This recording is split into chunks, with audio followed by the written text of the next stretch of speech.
Hello and welcome back to the Run Sensible podcast with your host Neil Rooney.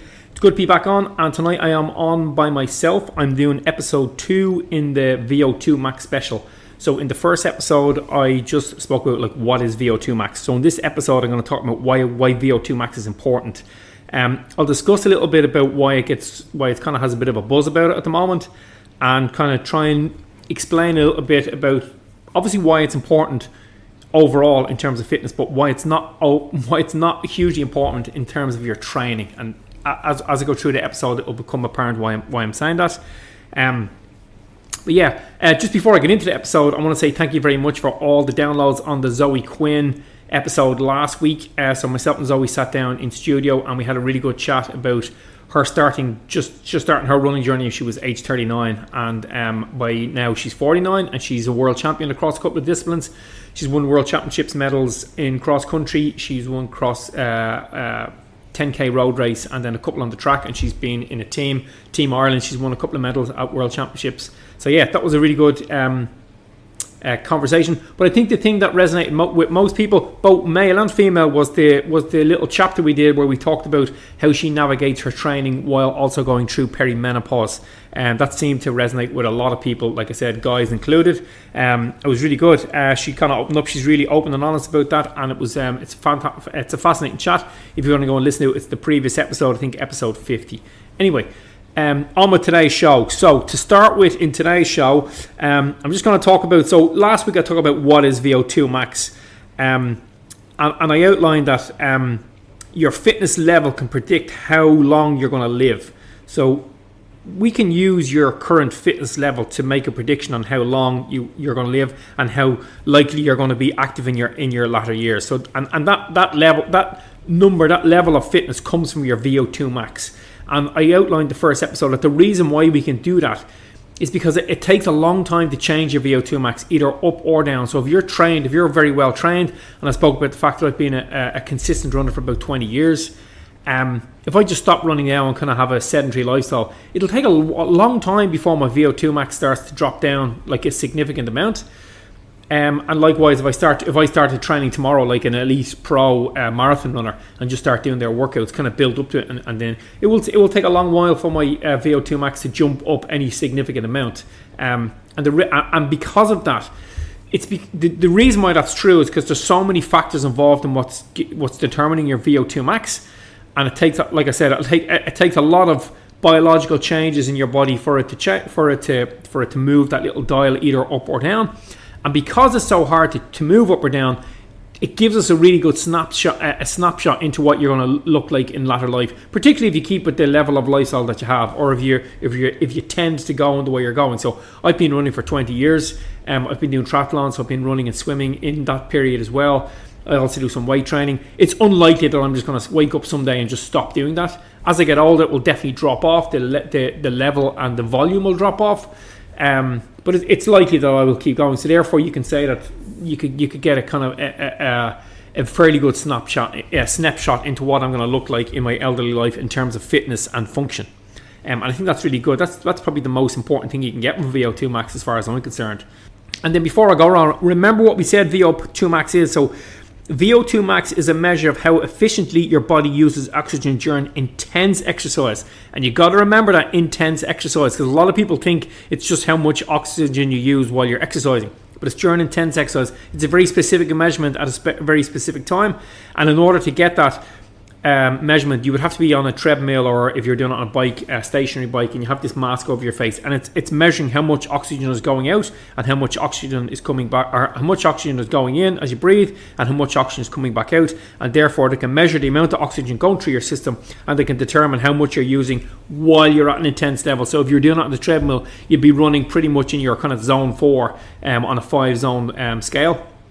Same with the bike. And on a run test, a VO2Max run test is probably going to be about 4, maybe 5 minutes.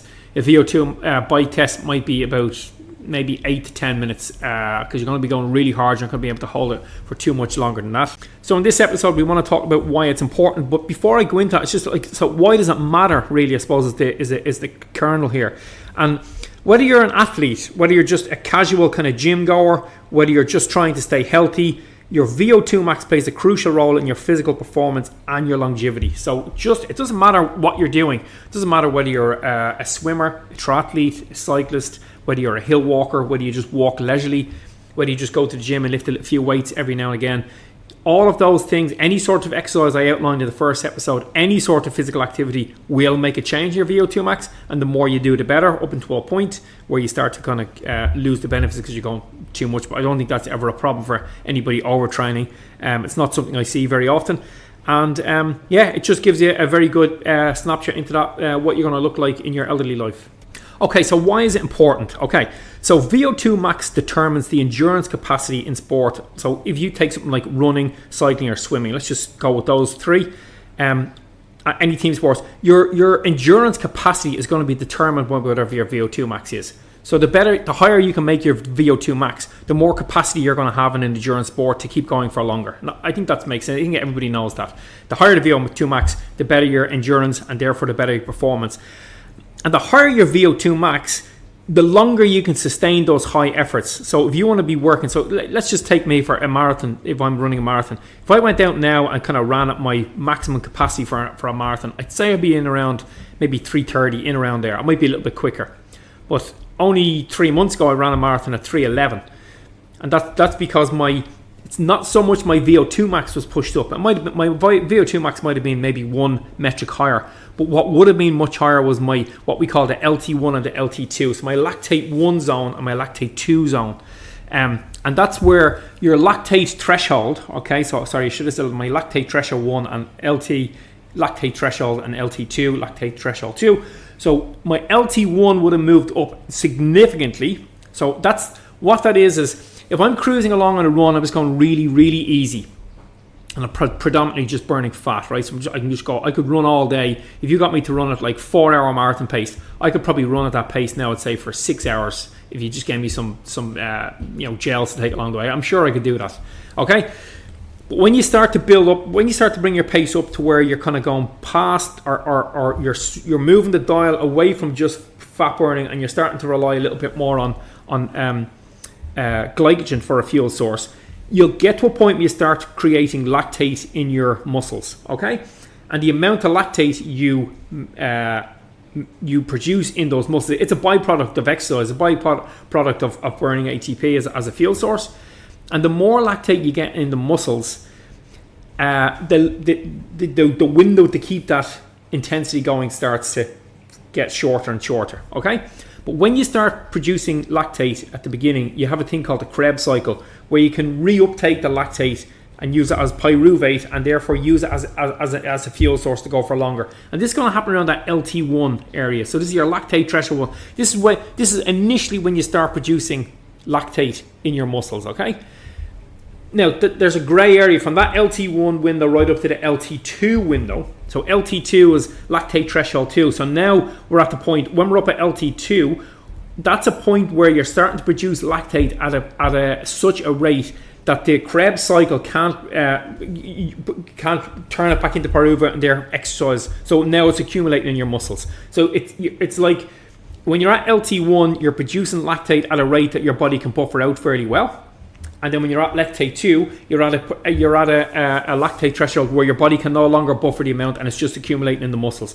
And what will happen is, as the lactate accumulates in the muscles, so too will carbonic acid. So carbon dioxide, when it mixes with water, makes a product called carbonic acid, and the carbonic acid will irritate those nerve fibers, and they'll start to give you pain. So that's when your muscles start to burn, and you start to get this kind of feeling that you need to just stop, because your muscle will get fatigued, and you will just get this kind of burning. That everybody knows that feeling, that dead feeling and that burning feeling when you're working at a really high rate, that your body's just screaming out, saying we need to slow down or we need to stop. And that's usually that is because of the buildup of carbonic acid with the accompaniment of lactate in the muscle as well. We have a thing in our brain, I don't want to go into too much, but the central governor, where theoretically you could keep going, but the central governor is just slowing you down. It's like your nervous system just telling you that you need to slow down. That's why some very specific high intensity efforts are really good for, obviously, for cardiovascular endurance, for improving overall physical fitness, but also for improving neuromuscular facilitation. And that means the nervous system being able to talk to the muscles to tell them that they can keep going, even in the presence of lactate and carbonic acid. But that's a talk for another day. So if we look at like if we look at elite endurance athletes, if you take any of those elites, they're probably going to have a VO2 max up around maybe 70, 75 milliliters per kilogram per minute. So the milliliters of oxygen consumed per every kilogram that they weigh per minute. That's their VO2 max. So anybody who's into elite end of endurance sports like marathon runners, triathletes, cyclists, long distance swimmers, rowers, they're all going to have, I would say 70, 75 might be low. If you take somebody like Christian Blumenfeld, I think he's got the highest VO2 max ever recorded. I think his is up in 89 or 91 or somewhere in around that. It's like massive VO2 max, massive ability to use oxygen, to use that much oxygen per kilogram per minute. It's phenomenal. So he can just really work at a really fast, and what that means is he can move, run or cycle or swim at a very, very high intensity for a very, very long time. Other athletes, I think Miguel Indurain was a famous cyclist back in the late 80s, early 90s when I was mad into cycling. He had a huge VO2 max as well. And I think if you look at some of those Norwegian cross-country skiers, they're all about their VO2 max, all really high. And then you have people at the other end of the scale, so just a normal individual, you just go up and grab somebody on the street, their VO2 max probably going to be around maybe 30 to 40 milliliters per kilogram per minute. Which wouldn't be very high. So if you took one of those people, let's say you take the person on the street who has a VO2 max of about 40, okay, and you get them training, they might get a bit of a jump fairly quickly, might get up to 45, 50 within a year. And the reason for that is, like I spoke about in some of those earlier episodes, if they do some like just long, easy running, they're going to make more mitochondrial cells, they're going to make more capillary pathways, bringing blood to and from the muscles. They're going to really start to activate those kind of slow twitch fibers in their muscles. They're going to get better circulation. Their heart's going to be beating better. Their heart as a muscle is going to be firmer and much stronger, so therefore their blood pressure comes down. They're probably going to lose a little bit of weight because now they've been exercising. As they lose weight, they're probably going to get a little bit more muscle mass because they've been exercising. And all those factors are going to contribute together to push up that VO2 max. And because you've had so many different factors that I've just laid out there, I haven't even mentioned the nervous system, the endocrine system, the skeletal system, the bones are going to get stronger. So all those systems are going to be changing. And that's what slowly brings up that VO2 max number. And that's what, and because they've all moved in a positive way, that's what's going to give you that longevity and ability to function better in later life. So it's just a little explanation is that it's not just one thing that changes VO2 max. There's a lot of things go into it, and once it changes, it's difficult to sway it one way or the other. Yeah, so along with that, like if your VO2 max, it's obviously, like I said, it's related to your general health. If you have a higher VO2 max, it's linked to lower risk of heart disease, stroke, and high blood pressure. So like I've just outlined there, with if taking the person on the street and who's untrained and train them up, as the heart gets better, they're stronger and able to work at a better rate, pump blood at a better rate and volume. The chance of them getting heart disease is going to go down. The chance of them stroke and high blood pressure is all going to be diminished.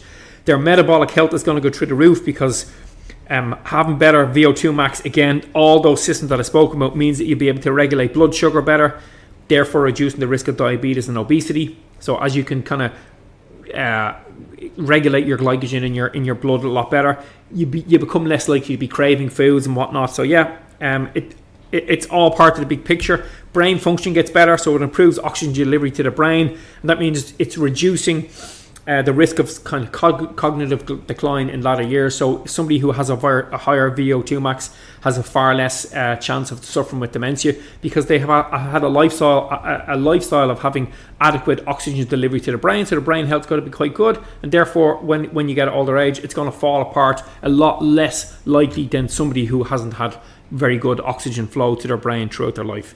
Again, when you think about it, it all just makes sense, VO2 max and longevity. There's a ton of studies that show a strong correlation between VO2 max and life expectancy. I've said that numerous times.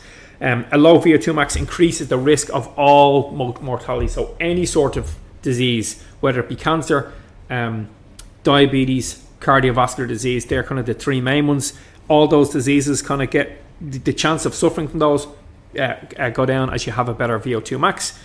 Improve your VO2 max by even just a small amount will give significant reduction in the risk of suffering from any disease or illness across your life. So exercise, we don't need to explain to you here. If you're here listening to this, you don't even need to explain how important exercise is. But yes, it is massively important for health and fitness and longevity. Okay, so before I wrap this one up, because I'm coming up around 15 minutes, I like to keep these to about 15 or 20 minutes. How to improve your VO2 max. So again, I'm just going to go short on this because I want to talk a little bit more about this in the next episode, and I want to in the next episode really talk about the LT1 and LT2 zones that I mentioned earlier. But high intensity intervals is one way of doing it. So just doing those big sessions like so. Today I've got on the menu for my training today is 10 by 1 minute on and off. And by 1 minute I'll be running really hard, and the 1 minute off I'll be running really easy. That's a high intensity interval session. 1 minute on, 1 minute off. That's just an example of what you can do for that. Steady state cardio, so just going out I'm going to make it all running related, but just going out like I do most days and just kind of running at that steady state. For me, it's running at about 132 beats per minute on my watch, which is probably around about somewhere between 4:45 per kilometer and 5:10 per kilometer. Depending on the day, depending on my hunger, depending on the sleep the night before. If you're doing easy runs and your easy run is determined by your watch, so you're always looking to see that you're in a specific heart rate for your easy runs, or if you think your easy run is a specific pace, then you're doing your easy running wrong. Easy means easy. It should feel easy. Like I said, for me, some days 4:45, 4:50 per kilometer feels really easy. Other days that feels like a tempo. Some days my easy runs feel like 5:10, and that's fine. So don't be determined by your heart rate or pace. Make sure your easy runs are easy. Strength training will also improve your endurance and therefore improve your VO2 max. And then an active lifestyle, all sorts of habits like just going walking, hiking, just getting out. Like it's so cliche, but it's so true. You see these influencers saying, just get out and get some fresh air. Yeah, and why that's so important is because getting out and getting fresh air, it means you're being active. Go and ground yourself every morning and go and find some grass and stand at your bare feet. You don't need the grass with the bare feet. You just need to be active. So activity is just what you want. Any sort of activity, the more activity you can do, the better. So you can assess your VO2 max and then try to work on it if you want. It's not something that I would do. In order to do it properly, you need to do it in a lab to get it done scientifically. Or nowadays, there's actually people, you can get these kind of home kits that you can do it on a treadmill. They're very expensive. Like, you're not going to be going out and buying them. They're about €5,000. But you can't get people around to do them. But yeah, you can find a lab that will get your VO2 max, and you can kind of work on it. If you're doing a training program, you could go back, but it's not a cheap way to do it. And you'll learn in the next episode that it's not that hugely important to know the number. What's important is that to know that you're kind of pushing that number up if you can. Your watch, most Garmin's or Coros watches, I wear a Coros Pace 3, they will give you a VO2 max reading. I wouldn't hang my hat on that. If I see the VO2 max reading go up, obviously, I'm going to take that as a win. If I see it gone down, I'm probably going to know it's gone down because your training is going to have gone down. Training volume intensity will have gone down, so you should know that it might have went down a little bit. But I've spoken to a few people who say that they have quite a large sway, like it drops by maybe 5 or 6, measurements, and I just think that's too much.